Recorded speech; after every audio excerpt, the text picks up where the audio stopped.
Today we're going to dye our own yarn. I love this magazine. It's called Living Crafts, and it's a very Waldorf-centered crafting magazine. There are many Waldorf-y, fun, all-natural fiber projects that are in here. And this is the October, or actually, excuse me, the fall of 2009 issue. And this issue has a great little how-to on how to dye yarn, and we're going to use pretty much what they recommend in here, and we'll just have a few variations, and I'll sort of let you know as we're going along. What it suggests to do first is you have to pick your yarn, and what I suggest you do, we're using all wool yarn, and I like the Cascade 2020, and that's actually what they recommend in the article. We also bought some bulky lamb's pride. Our aim with this yarn is to make fun socks, but you really could make just about anything. The great thing about this project is there's really no way to do it wrong. So what we've done is we're outside because it's nice and it's a beautiful day, and it's pretty warm out here though. But you could definitely do this inside. There's no harsh chemicals used in this one, so you know, you could do this in your kitchen if you needed to do it in the wintertime that way. We've lined our table with just some plastic, like a plastic drop cloth, and we have the length of it actually over here, and you'll see why as we go through the process. We went ahead and on the color of the yarn, we got as natural as we could. This is the Cascade, and I believe the number is 8010, I think. And for the Lamb's Pride, we purchased just their natural, and I'm sure it's probably bleached a bit, but we got as close to a sort of cream color as we could for this process. And again, these are 100% wool yarns, and they're going to make some beautiful socks. We're going to have fun, huh? And so what you're using for the dye in this process is you're using food coloring. Now we did silks on a YouTube video and on our Before the Journey set, and when we did those we used Kool-Aid, and you could absolutely, I would think, use Kool-Aid as well. It's pretty scary how much food coloring is in that, but both of them, because they are a food grade substance, that you're not going to have harmful fumes and things like that. So if you've got dye irritants in yourself, you may want to use some gloves, but otherwise I think this is a pretty safe way to dye up some yarn. And if you use Kool-Aid, it would probably smell really yummy, but I don't buy the Kool-Aid because if I do, then I have to fight with people about why we're not going to drink the Kool-Aid. So we'll just use food coloring. It'll be a lot less that way, a lot easier that way, won't it? Now this article suggests sort of laying them in a spiral pattern. What I had done after the Lamb's Pride comes in a skein already put together, so we needed to make it more in a hank. So we used the backs of 2 chairs and just made it in a nice hank and then tied off 2 of the ends. And then we soaked it in a solution of vinegar and water, and I think we did about a ½ cup of vinegar for about 2 quarts of water, and we used this really big pot because I didn't have anything else big enough.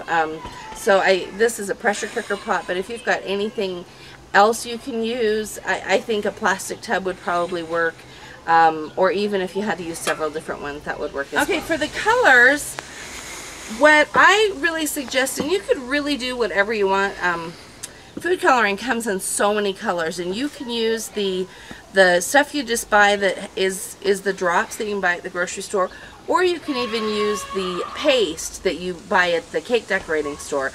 But for this project, since we're doing this for first grade as a first dyeing project, I really wanted to keep them with the primary colors. It again helps to reinforce what the colors do when they come together. So this would be you know, great fun as you're learning how to layer your crayons for block crayon, as you're learning how to layer your paints, when you're watercolor painting. This just sort of enforces that. Now I do want to say that this looks orange, but it is yellow. Ellie and I sort of had that discussion when she was pouring it out. It takes about 2/3 of a cup of dye for 1 full hank. of yarn, so, or 1 full skein of yarn. So what I did was I put 2/3 in each of these cups, and then we put about 25 drops of food coloring in there. And you could use an eyedropper, you could use spoons. We're going to use these. Now remember, yellow and blue may green, and red and yellow may orange. Yes, so when you're putting colors together, just remember that, okay? So do you want to do the bulky fat yarn, or do you want to do the skinnier yarn? You want to do the bulky? Okay, so we're going to trade places. She knows bulky yarn knits up faster. So that'll be easier, won't it? Okay, so we're going to go ahead and start.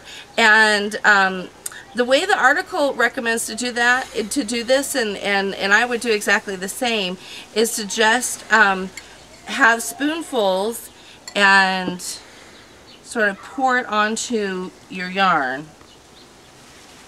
And you'll want to do that in the pattern that you like. Now there's no wrong way to do it.